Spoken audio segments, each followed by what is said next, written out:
रक्षा मंत्री राजनाथ सिंह की ओर से प्रेस कॉन्फ्रेंस की जा रही है। आइए आपको और इसके जिम्मेदार लोगों को आने वाले कुछ ही समय में जोरदार तरीके से नजर आएगा। मैं देशवासियों को आश्वस्त करना चाहता हूं।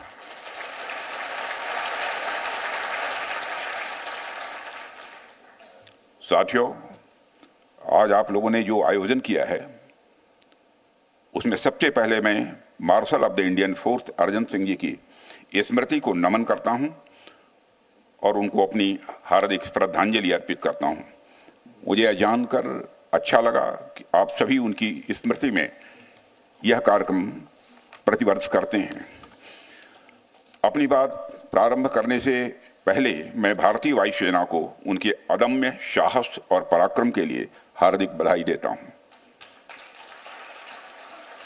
जिस प्रकार से वायुसेना भारत की सुरक्षा में तत्पर है, उसे देखकर हर भारतवासी अपने को गौरवान्वित महसूस करता है और निश्चिंत रहता है।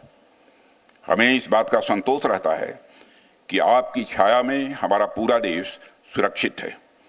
मेरी ईश्वर से प्रार्थना है कि आपका शौर्य इसी प्रकार आसमान की ऊंचाइयों को छूता रहे। आज आपने जो यहाँ पर चर्चा के लिए, बातचीत के लिए विषय रखा है, transformation of the Indian force, मैं समझता हूँ कि यह विषय न केवल हमारी एयरफोर्स की अब तक की पूरी यात्रा को अपने भीतर समेटता है, बल्कि यह आने वाले समय में इसकी भूमिका को और सशक्त करने के डिस्कोर्स को भी हमारे सामने रखता है। ऐसे कंटेम्प्रोरी और रेलेवेंट टॉपिक के सिलेक्शन के लिए भी मैं आप सबको बधाई देता हूँ। साथियों, आज मैं खुद को गौरवान्वित महसूस कर रहा हूँ कि मुझे ऐसे ऐतिहासिक व्यक्तित्व के बारे में अपनी बात रखने का अवसर आप सबने दिया है। यह हम सबका सौभाग्य है कि अर्जन सिंह जी जैसे विजनरी मिलिट्री लीडर्स इस देश में पैदा हुए। उनकी लीडरशिप, उनका विजन और देश के प्रति उनका समर्पण इनक्रेडिबल रहा है।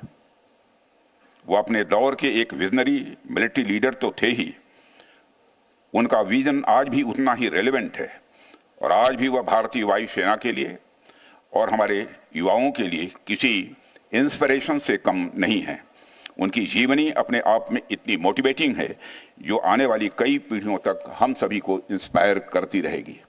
मैं देख रहा था कि केवल 19 साल की उम्र में ही उनका सिलेक्शन प्रतिष्ठित रॉयल एयरफोर्स कॉलेज के लिए हुआ था और वहां उनका प्रदर्शन इतना उत्कृष्ट था कि उन्होंने अपनी कक्षा में शीर्ष स्थान प्राप्त किया था।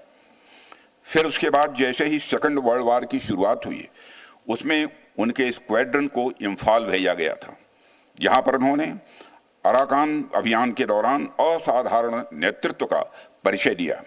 उसके बाद 15 अगस्त 1947 को आज़ादी के इस ऐतिहासिक अवसर पर अर्जन सिंह जी ने 12 टेम्पेस्ट विमानों के साथ एक भव्य फ्लाई पास्ट का भी नेतृत्व किया था।